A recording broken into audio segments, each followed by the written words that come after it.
Welcome back, everybody. Welcome back, Jim. How are you, sir? Good, John. How are you doing? Good, good. We've got another edition of the Ruckus podcast, aka the RUCKCast. I'm going to leave that one this time, but middle if you're listening. I'm sorry. So today we've got going on, Jim. We got a special guest again, right? We got another guest, another podcast. I love it. Yeah, we like 2 weeks in a row where we have a guest. It's almost like we're official or something. It's Um, crazy, right? yeah. So today we got Keith. Keith Wong is joining us today. So Keith, why don't you go ahead and introduce yourself to everybody?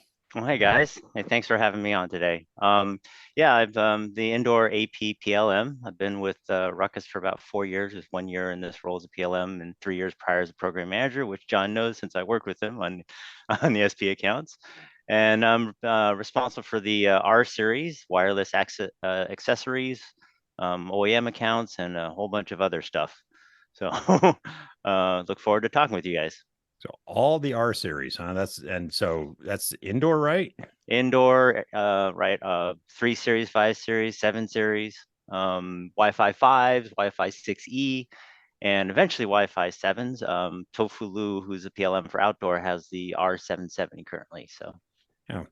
So you're the person. I got to tell you, totally off topic. The R650, one of my favorite APs of all time. I love that AP. But anyway, it's one of our high sellers. I love it. I love that AP. It's a great AP. But I guess that's a nice little segue because we're not talking about the R650, we're talking about the R560. We're going to swap those two numbers around and we're going to talk about. And now the R560, John, correct me if I'm wrong. This is a newer AP. You're an SE. You would know this stuff.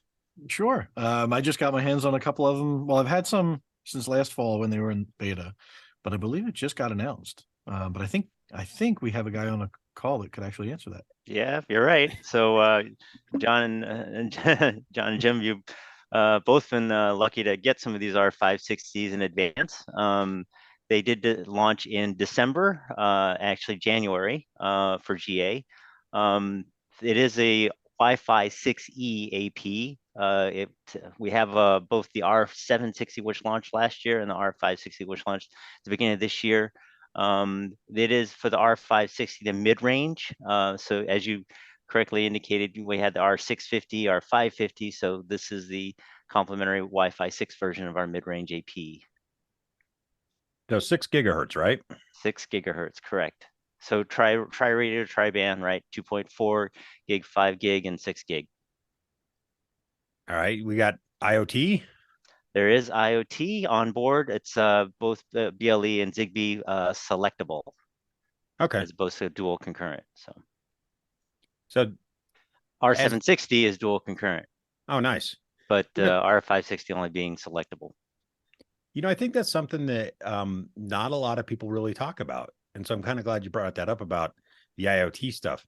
So I'm going to immediately go way off a topic here and off a script, but okay. So the 560 is, you said selectable. So correct. What does that mean exactly? So we can run one or the other, but not both at the same time. However, the R760, which is the one that came out last year, dual concurrent, which both means can run at the same time. Nice. Like I said, I don't think a lot of people know about that. So, and there's a whole other IoT story that I'm still trying to work on some blogs about. But anyway, we won't get in there. So, let's talk about some more specs though. What about backhaul? Good question, right? We have the 5 gig backhaul, which is huge. It's always on. I think we're going to talk about a little bit later about power and how it downshifts, but the 5 gig stays on all the time. Now, is that just 5, or are we talking like? So we also have a 1 gig Ethernet port as well, but that kind of changes depending on the power mode. So, right. That's the second one, right? The second right. port We have on it? two. Correct. There's 2 ports. So yeah, 2 Ethernet ports. One's the RJ45, which is 1 gig, and then the PoE, which is our 5 gig in port. But that'll downshift, right? So you don't need a 5. Correct. It downshifts to 100, 2.5, and a 1 gig as well. 100 or 1? 100. Wow. So it's 100. One. 1,000, 2,500, and 5,000 base T PoE import. Nice. That means Pretty John flexible. can run it on his switches. I can. I actually do have a 2.5 gig port. I didn't think you were a I have switch 10 of guy, them. John. I'm not, but I know what my switch ports can do, man. I hate switches. So since we have you, I'm going to ask another leading question, which I don't even know if you can answer, but I'm going to ask it anyway. We got the 760. We've announced the 560. Is there going to be a 360? Oh, good question. No, there won't be. Honestly, yeah. So Wi-Fi 6 Wi-Fi 6E is a stepping stone for Wi-Fi 7. We're seeing a lot more trending towards everyone waiting for Wi-Fi 7 and not necessarily picking up a lot on the Wi-Fi 6E. As well, the adoption rate on 6 gigahertz in multiple countries is still happening slowly. So we think that Wi-Fi 7 is going to be where things are going to be at. So that's where most of our majority of planning is, and hence why I mentioned earlier with 12 working on R770. In addition, I think you're going to be asking if there's going to be an outdoor series AP, maybe for Wi-Fi 6E. There won't be an. So the short answer is no. There's not going to be an outdoor series Wi-Fi 6E AP, but we are going to have an outdoor stadium closure, which is targeted for GA at the end of March. And this outdoor stadium enclosure is pretty cool. It'll be able to handle Wi-Fi 6E, and we'll plan for Wi-Fi 7 as well. And it can handle. It's an outdoor IP67 rated, so it's intended for again outdoor ratings of temperatures for 50 degrees C. And it allows for the AP to go up to 65 degrees C inside the actual enclosure. But that's the outdoor enclosure. We're talking about the R560 instead. So yeah. Well, and until AFC is a thing, outdoor doesn't really mean much for us in 6E. Well, it doesn't really mean much for anybody until AFC, right? No. And I've heard some. Now I know this is going to be a shocker, but there have been some slowdowns with the AFC testing, if you will, through the FCC. So yeah, I think just for everybody's safety, we'll probably just stay out of the AFC debate, because that could really turn into a lot of 4-letter words and stuff. So we outdoor 6 gigahertz is still that sort of pie in the sky stuff. Yep. Pie. Who doesn't like pie? I love pie. Exactly. So we've kind of been all over the map a little bit about where, what's in the product portfolio, if you will. Where does this fit? Where does the R560 fit? What's it replacing? What's it kind of, where do you see this targeting? Right. Good question. Like I said, it fits in a better category between good, better, and best. Again, it will it's intended to replace the R550 and R650 for the immediate. And its price range is slightly above the, well below the R760, of course, being the higher end. But we're trying to price it equivalently to our competitors, Aruba at least. So it's, again, intended for the better lineup. So, yeah. So this would probably hit the sweet spot, whereas the 760, I would assume, is sort of our 6E flagship. That is correct. Makes sense. So let's talk about radios and spatial streams then, if this falls into that category, because I think the 550 and the 650 have a little different. I mean, those are different specs when it comes to that. So correct. Being only 2 radios, right? This being Wi-Fi 6E, we've got a tri-radio as well as a tri-band, right? For R560, the 2.4 and the 5 gig and the 6 gig are all running concurrently. The 2.4 gig will provide a 591 megabit per second maximum rate, as well as the 5 gig will provide the, I think, 1,237.5 megabit max rate, and then 6 gigahertz will provide up to an in MCS 13, 2882 megabytes per second maximum rate. So it's pretty high rank in there. So talking 2x2, 3x3. Oh, thank you. Yeah, I completely forgot about that one, right? 2x2. Yeah, 6 spatial streams. All right. Now I'm curious, and I'm going to ask it a question. Yeah, no, I'm sorry. 512 clients per radio there. So, oh, you went there. Oh, I did 1236 total for the 3. Did I just jump the gun there? No, I was just going to say I'm probably going to get in a lot of trouble with the bosses for saying this, but the max concurrent listing that we put on our spec sheets is one of my biggest pet peeves. Mm-hmm.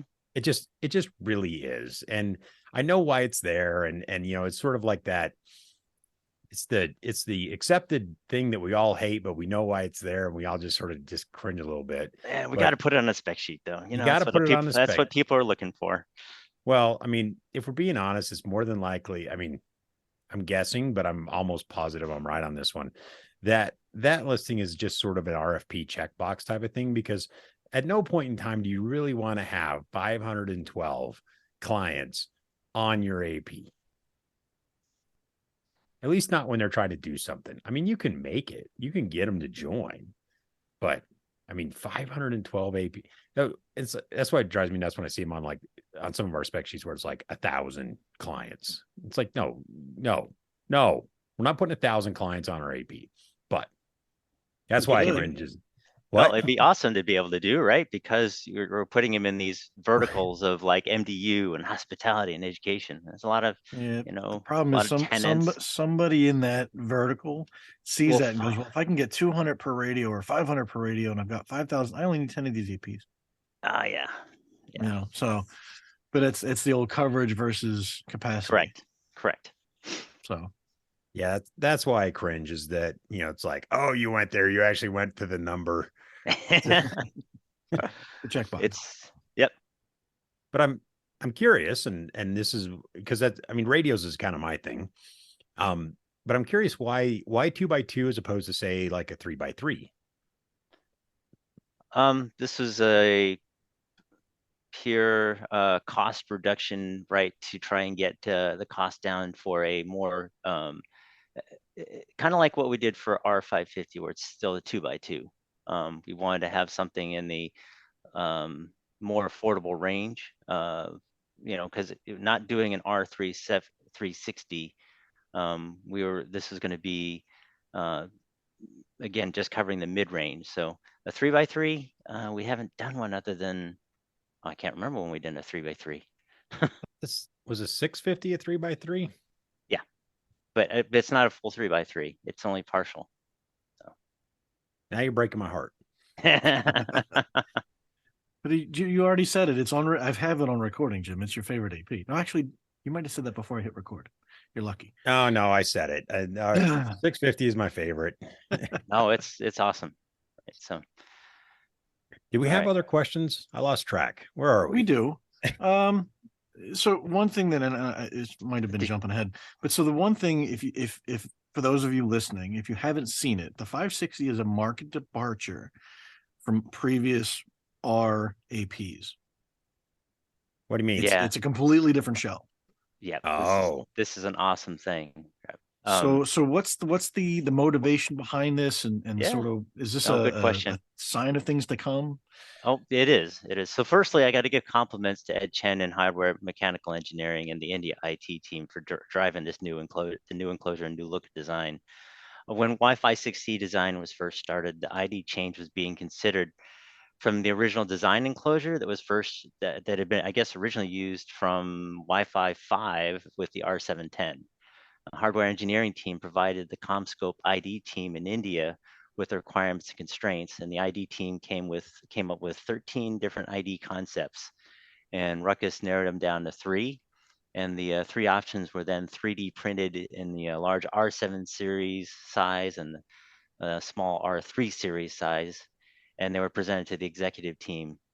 The executive team then chose the first option, which was resembled the original existing design. So it would have been an evolution rather than something brand new, something more revolutionary. So Ed spoke with the VP of PLM at the time and wrote down an explanation in favor of the third option that the Indian team came up with, and that's the one with the better look and design that we currently have. So they basically tweaked the bottom portion and limited the antenna blockages, limited any overlap designs that allowed us to still keep the two-tone look, and the ID of the option 3 became the R560 and will be the same look for our series APs going forward.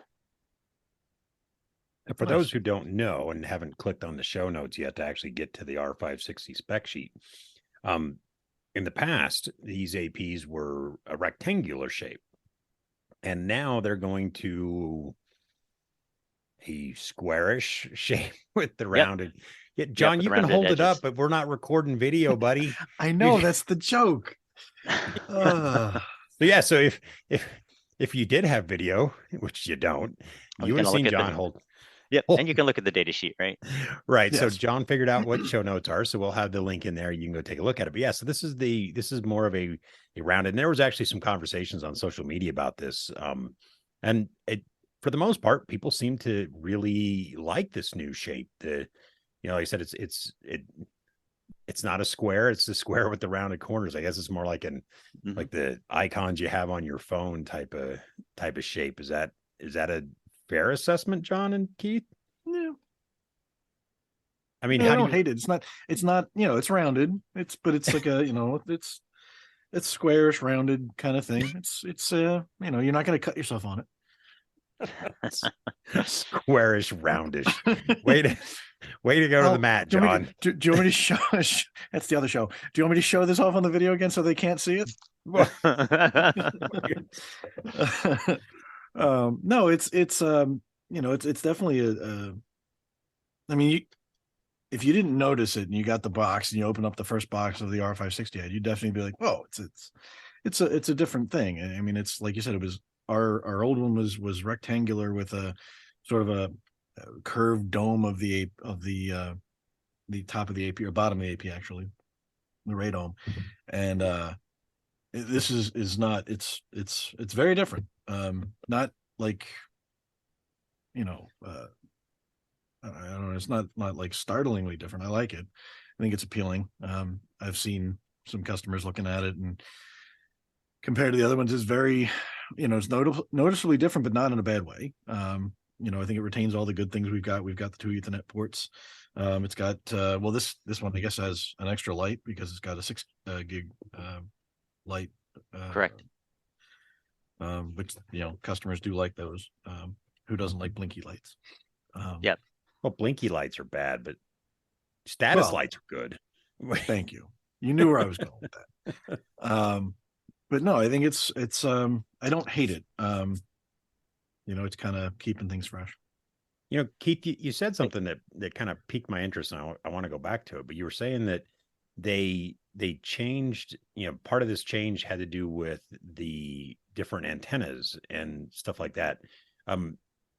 Is that one of the bigger driving factors of why it's the shape it is to help with the antenna and the layout and getting, I mean, I talk about this a lot with just antenna design in general. I mean, we're now talking about having a third set of antennas in there. Is it just a matter of the engineers need more space? More footprint, correct. So yes, APs will be getting a little bit bigger. So yeah, correct. With the additional third antenna, we need a little bit more space. Okay. And then as you also indicated, there's another LED to help provide for status. So however, going forward, we will be moving to a single LED. So especially with the R770 coming up, it'll have just one LED. Oh, Keith. Did I have to go there? Yeah, you're making us sad. Okay. Let's just say it's for aesthetics, actually. Yeah, it's a sore spot for most wireless engineers. Yeah, I figured. I've And our had customer many. support people too. Yeah, I'm sure Jim and I both had many battles with site people about, oh, it doesn't look good there, and then if you look up and down the hallway, it's smoke alarms and fire alarms and exit signs and various other bits and pieces that are just as similarly shaped as our APs. And it's, I mean, they get away with it, I guess, because of zoning. But yeah, it's I think the only people that look up at this stuff is us. As long as it works. I mean, seriously, like I was on a college tour with my wife and kids last week or 2 weeks ago, and I'm looking up at the ceilings because I knew, full disclosure, that the university had just gone ruckus, and I'm looking for them. And my wife is like, "What are you doing?" I'm like, "Looking for my APs." I was the only idiot doing it. I know my wife bugs me as well when I'm staring at the ceiling rather than looking out But at the rest of the yeah, building. so I'm definitely a function over form when it comes to that. I mean, I don't necessarily want it to be a hideous hunk of metal on the ceiling, but yeah, I'm a big fan of our light, so um, I'll be watching to see what the 770 and future APs do with a single status light, because I think one of the appeals, it'll be hard. I mean, maybe you guys can replicate it, maybe you have already, and we just can't talk about it yet. But one of the biggest things with, any of the existing APs, I mean, I'm looking at this one now. I've got 6 status lights. You can look at it as you walk around the building, and you're going to know if you've got somebody on 2, 4, or 5, or 6. If you've got a customer on 2, 4, please talk to us so we can fix that. But it's nice to be able to see that at a glance. Not that I'm not gonna vendor bash, but I mean, I know from a past employer, I had one light to look at, and my indication was, is it on and no customers? Does it have a client, or is it broken? Like I had like 4 statuses. That was it. So I liked the fact that we had more, but aesthetics are what they are. We're not here to bash it today, Keith. So No. change is always a scary thing, though. It is. Don't move my cheese. So sorry, John. So Keith, let's talk about support of this. For customers who are looking to go to, that want to, purchase a 560. Is it supported on Smart Zone? Is it? Oh, good question. Right. Yes. So it is, R560 is natively supported on the RUCKUS Smart Zone software version 6.1.1. It's you can find it on the RUCKUS support page for that info. But as far as the other supports, such as Unleashed, there's no plans for Unleashed on R560, as well as the R760. The 60 APs, we didn't get enough.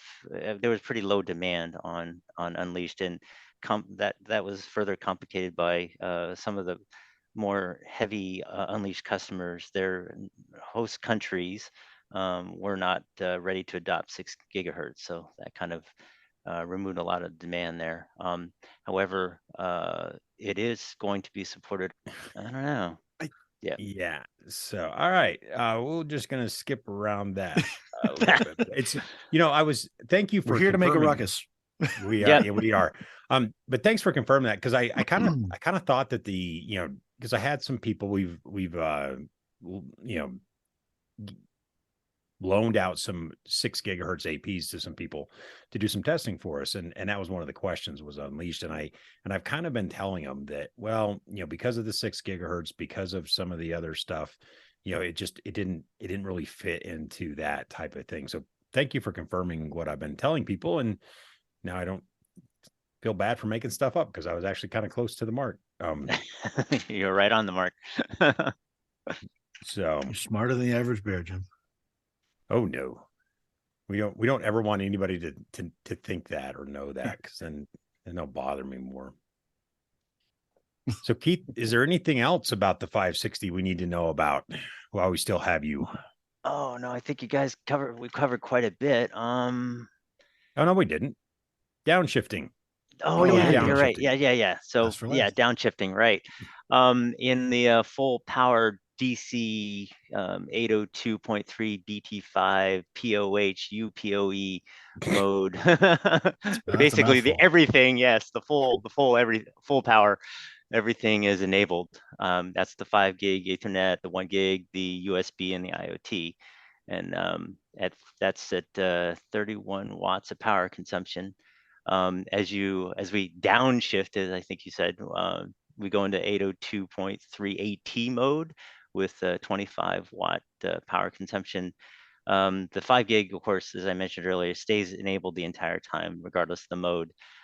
But in this 802.3 AT, the 1 gig and the USB are disabled, but IoT stays on, remains enabled. And then in the rare power up on 802.3 AF mode, which is only 11.4 watts for power consumption. Again, the 5 gig is Ethernet still enabled, but everything else is disabled. So that's pretty far on downshifting. So I would really like, if we have anybody listening and you have an 802.3 AF switch that's 5 gig capable, send us a message somehow, because I want to talk to you, because I don't know of a switch that is 5 gig, basically M gig capable that's not at least AT.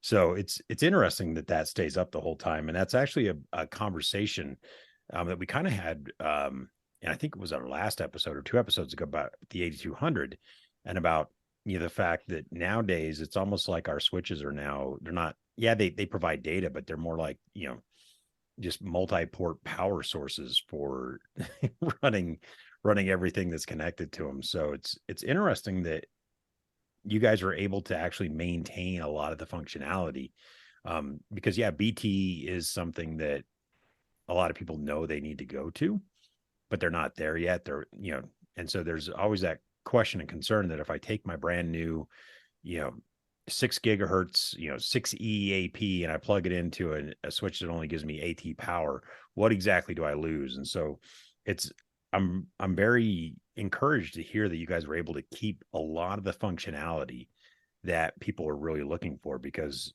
I lose the second NIC, I lose the USB, but for the most part, I think that's something that people are willing to sacrifice as long as we can keep the radio functionality there. So I commend you and the team for at least maintaining radio functionality at AT. So on behalf of Wi-Fi engineers everywhere, thank you. Are these bigger? I don't know. Can you fill us in and explain to us? Are these really in-depth conversation you guys are having, or is it just sort of like roll the dice and see what happens? Oh, these are in depth, but this is unfortunately before my time, so I don't have the depth of knowledge on that one, on the past history. Well, whatever the reason, thank you. It is something that wireless engineers really worry about, oh, well, I didn't get full power for any number of reasons. I didn't get that BT and I'm only running AT power, and a lot of times we see radios that, will turn down their transmit power. And if you plan for having a higher transmit power, then, the design suffers and then calls start coming. So for future conversations you might have, please go to bat for us. No problem. He'll keep that in mind. He'll be sitting there. He'll be sitting there with an engineers meeting, and he'll be like, that last time I talked on the RUCKCast, I really need to remember what Jim and John said. We're doing a public service for everybody else by lobbying the PLM. I'm pretty sure that's not what we're doing, but if it makes us feel better. Well, it's all about us, right? Sure. I think this is probably the goofiest episode we've ever done, and we've only done a few, so it's not necessarily a high bar, but this was a fun one. Looking at the questions, I don't think there's anything else. I'll go one free form before we let Keith get back to his actual day job. Okay. But so Keith mentioned it at the beginning. So you were a project manager, I guess, if I'm getting the exact title right, because you and I did work together on one of my customer accounts about a year ago, a little bit more than that. Yep. How's that transition been from a PM to a PLM, which, for the benefit of those who might not speak our parlance, what is a PLM? It's a multi-part At the question. very end. At the Well, very end, it's we do get there eventually, Jim. well, so product line manager, right, being responsible for not just a product, but the whole product family. In this case, the R series indoor AP family. I was previously a product manager prior to coming to Ruckus. And I was a PLM or product manager for semiconductor equipment. So in this case, that was robotics, but it was for a series of robots rather than the entire product portfolio. So that's something that Dennis Wong and VP will take care of for the entire portfolio. But we do have to, as PLMs, make sure that we're looking at the overall features and benefits for the entire portfolio. So that's kind of what PLM will be doing, as well as I get some of the special legacy stuff as a program manager. So I've been doing that transition, as you mentioned, is still happening for me. So like I said, as I mentioned prior to this call, I'll be working on the PRDs for the R570, which will be the Wi-Fi 7 AP mid-range, which will eventually take the place of this R560 and R550, R650. So there's a lot of that stuff going on. And just to make sure if anybody's listening and getting nervous, none of those APs, to my knowledge, have any sort of end of sale, end of support announcements made. So they're all still right. We'll be still be strong all the way through 23, 24. Yeah. So 2024. Mm-hmm. And in case, go ahead, Jim. No, I think we've kind of highlighted the idea that I wrote a blog post about this a few years ago, actually, about Wi-Fi 6E. And I think it's just one of those things where we probably delved a little bit deeper into the idea that, technology just keeps moving forward.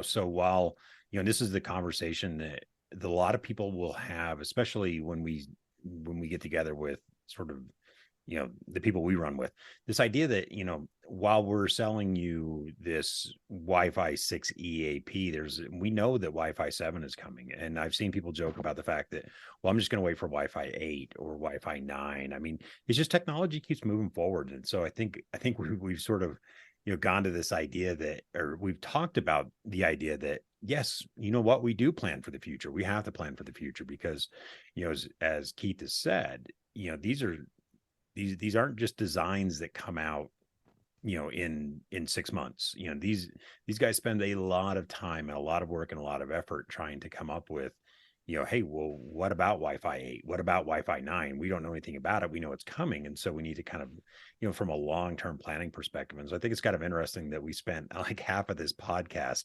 basically just admitting that, what, technology moves forward, which, is something that we don't like to admit sometimes.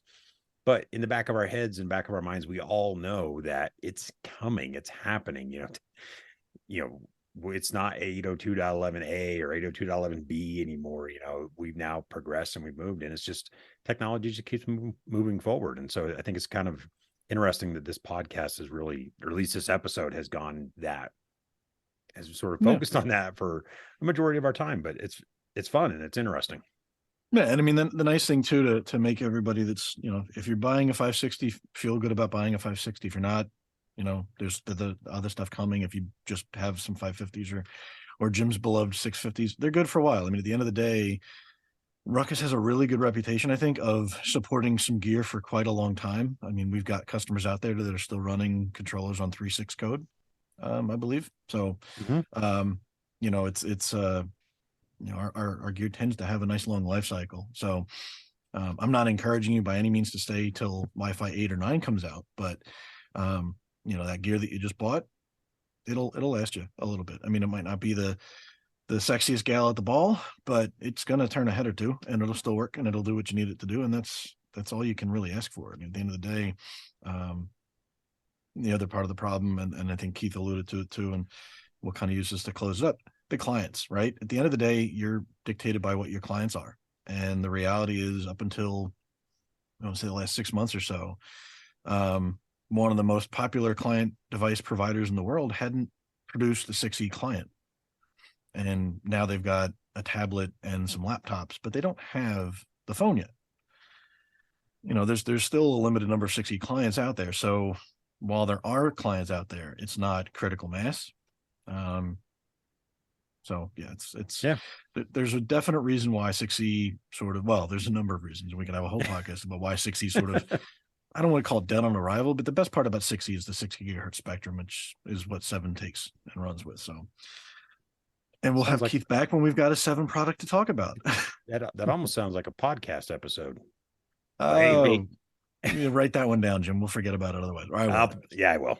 But so anyways, we'll definitely have Keith on when the Wi-Fi 7 stuff becomes a little bit more not under NDA.